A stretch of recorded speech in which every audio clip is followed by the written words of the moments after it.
To my YouTube channel physics से दोस्ती। एक मिनट, इसको देख के घबरा गए क्या? नहीं, इसको देख के घबराना नहीं है, बल्कि हमें इसे सीखना है। तो आज की वीडियो में हम देखने वाले law of indices. What is law of indices? Law of indices हमें ये बोलता है कि ये एक ऐसा रूल है जो हमारी कैलकुलेशन को सिंप्लीफाई करता है। इसका मतलब हमारे कैलकुलेशन को बहुत इजी करता है। ठीक है, इसके कुछ प्रॉपर्टीज है। उससे पहले एक और चीज मैं बताना चाहती हूँ कि लॉ ऑफ इंडिसेस हम तभी अप्लाई करते हैं जब उसके बेस सेम होते हैं। किसी भी नंबर के बेस सेम होने पर हम इनकी प्रॉपर्टीज को अप्लाई कर सकते हैं, और अगर बेस सेम नहीं हुआ तो हम उसको एज इट इज सॉल्व करते हैं। तो देखिए, प्रॉपर्टीज है अपने पास, कुछ प्रॉपर्टीज है, उसमें से जो इंपॉर्टेंट है वो देख लेते। पहली प्रॉपर्टी क्या है? ये ए कोई बेस है, ये भी ए कोई बेस है। दोनों जो नंबर है वो मल्टीप्लाई में है, लेकिन दोनों के बेस तो सेम है, तो उनकी पावर्स कुछ है, इसकी पावर कुछ है। तो अगर दोनों की बेस सेम है तो पावर क्या हो जाएंगी? ऐड हो जाएंगी। ठीक है। सेकेंड वन, अगर दोनों बेस सेम है और डिवीजन में है विद एनी अदर पावर, उसकी पावर m है और उसकी पावर n है, तो दोनों की पावर क्या हो जाएंगी?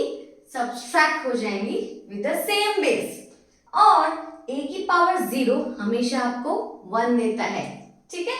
a की पावर माइनस m है, माइनस m को मुझे पॉजिटिव बनाना है, तो मैं ये कर सकती हूँ, ये न्यूमरेटर में है ऊपर, तो मैं इसको नीचे डिनोमिनेटर में लेके आ सकती हूँ। अब मेरा जो m माइनस था वो मेरा पॉजिटिव बन चुका है।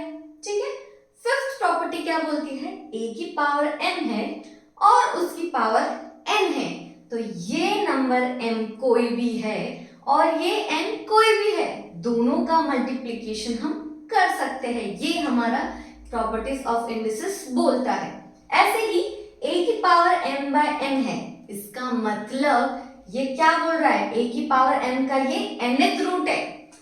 यहां पर जो बच गया 1 बाय n, उसको मैंने nth रूट की फॉर्म में लिख दिया।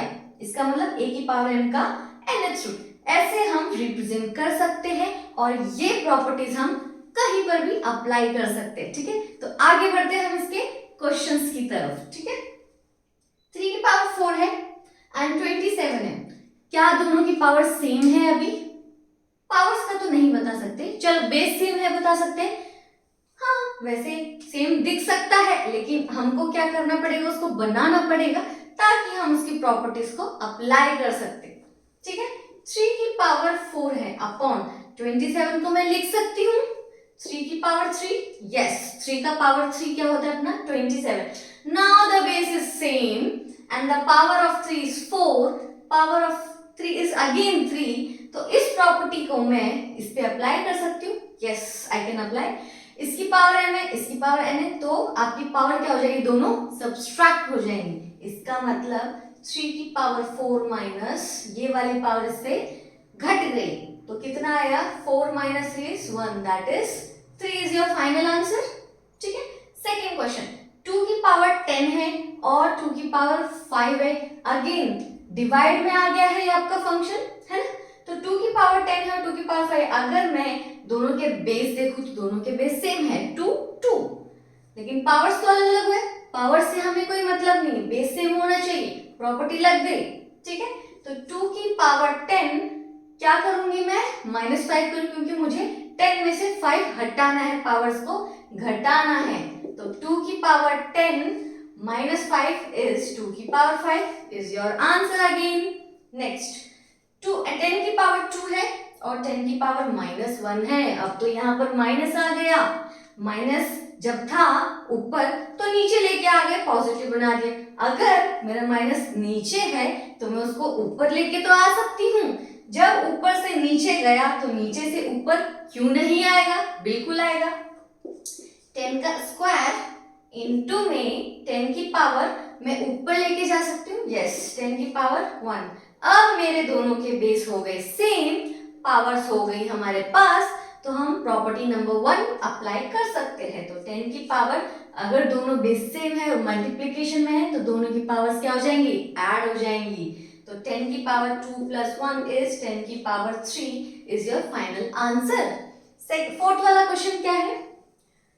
X cube into x, sorry not x, फिर से फोर्थ वाला क्वेश्चन क्या है? 11 का क्यूब इंटू 11 का क्यूब अपॉन 121 का होल क्यूब। अच्छा, मेरे को आप बता सकते हैं कि 121 किसका स्क्वायर है? Very good answer, keep it up. 11 का स्क्वायर होता है अपने पास 121। ओके, तो मैं इसको लिख सकती हूँ 11 का क्यूब इंटू 11 का क्यूब अपॉन 11 का स्क्वायर का होल क्यूब। यस, मैं लिख सकती हूँ क्योंकि 11 का स्क्वायर कितना होता है? 121। तो 11 का क्यूब इंटू 11 का क्यूब अपॉन ये क्या है? अब देखो कौन सी प्रॉपर्टी लगा सकते हो आप? फिफ्थ वाली।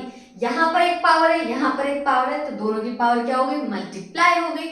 यहां एक पावर है, यहां एक पावर है, तो दोनों पावर क्या हो गई?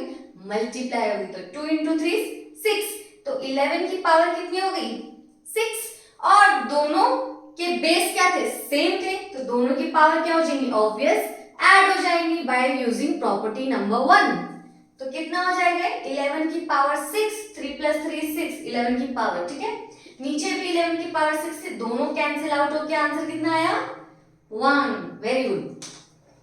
नेक्स्ट क्वेश्चन देखते हैं। 10 का क्यूब है इंटू 10 का क्यूब है अपॉन में 10 स्क्वायर है, ठीक है। ये दोनों तो मल्टीप्लिकेशन में और दोनों के बेस भी सेम है, इसका मतलब मैं पावर ऐड कर सकती हूँ क्योंकि वो मल्टीप्लिकेशन में। यस, तो 10 की पावर 3 प्लस 3 लिख सकती हूँ मैं, बिल्कुल लिख सकती हूँ। अपॉन में 10 स्क्वायर लिख सकती हूँ, बिल्कुल लिख सकती हूँ। तो 10 का पावर कितना? 3 प्लस 3 10 का पावर 6 अपॉन 10 का स्क्वायर। अब फिर से ये क्या हो गया? सेकंड वाला केस बन गया। पावर देखो सब्सट्रैक्ट हो गई जब डिवीजन में था, तो इसकी पावर सब्सट्रैक्ट हो जाएगी, मतलब 10 की पावर 6 माइनस 2 दैट इज 10 की power 4 is your answer. Next 6 question क्या है? 8 का स्क्वायर का होल क्यूब रूट है, तो हमें इसको सॉल्व करना पड़ेगा, ऐसे तो नहीं निकलेगा आंसर, ठीक है। ये सिंप्लीफाइड फॉर्म नहीं निकल रही, आपको इंडिसेस यूज करके इसको सिंप्लीफाइड फॉर्म में बनाना पड़ेगा। ओके चलो बनाते हैं।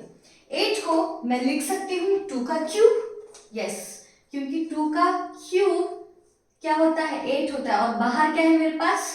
2 है। फिर उसके बाहर पूरा क्यूब रूट है, ठीक है, ये बाहर वाला क्यूब रूट है। अब मैं इसकी वैल्यू निकाल सकती हूँ, 3 इंटू 2 इज 6, तो 2 की पावर 6 हुई, और बाहर कितना है?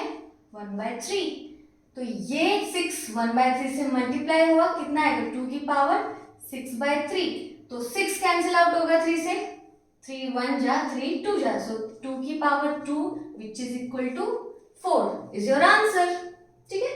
ऐसे 7th वाला क्वेश्चन बता सकते हैं मुझे क्या करना पड़ेगा? बिल्कुल, मुझे इसकी नेगेटिव पावर को पॉजिटिव बनाना पड़ेगा। तो मैं क्या करूंगी, मुझे पता है कि 64 की पावर नेगेटिव है, तो मुझे नीचे लेके आना है उसको, तो लेके आ देते। चलो मैं लिख सकती हूँ 64 की पावर 1/3 जो माइनस में, उसको मैं नीचे लेके आती हूँ, तो उसकी पावर कितनी? पॉजिटिव हो जाएगी, बिल्कुल। अब मुझे ये क्यूब रूट हटाना है ना, क्योंकि मुझे सिंप्लीफाइड फॉर्म में रखना है उसको।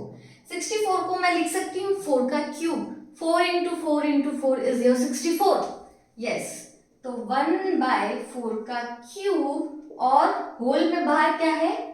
क्यूब रूट है, तो ये पावर इस पावर से कैंसिल हो गई, तो बच गया अपने पास 4 की power 1 that is 1/4 is your answer. Now last question कितना है? √25 इंटू √64, ओके। 25 हमें पता है कि एक ये परफेक्ट स्क्वायर है 5 का, और 64 भी एक परफेक्ट स्क्वायर है किसका? 8 का। तो मैं इसको ऐसे लिख सकती हूँ 5 का स्क्वायर इंटू में 8 का स्क्वायर, यस।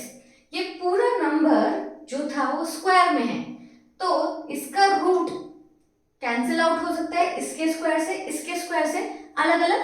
यस, मैं इसको ऐसे भी लिख सकती थी 5 का स्क्वायर इंटू 8 का स्क्वायर, तो ये रूट इस पावर से कैंसिल, ये रूट इस पावर से कैंसिल हो चुकी है, तो बचा कितना अपने पास 5, यहाँ से तो कैंसिल आउट हो गया 5 इंटू ये भी कैंसिल आउट हो गया, तो बचेगा कितना 8। So you know that 8 into 5 is your 40। ठीक है, तो ये था हमारा प्रॉपर्टीज ऑफ इंडिसेस के क्वेश्चंस।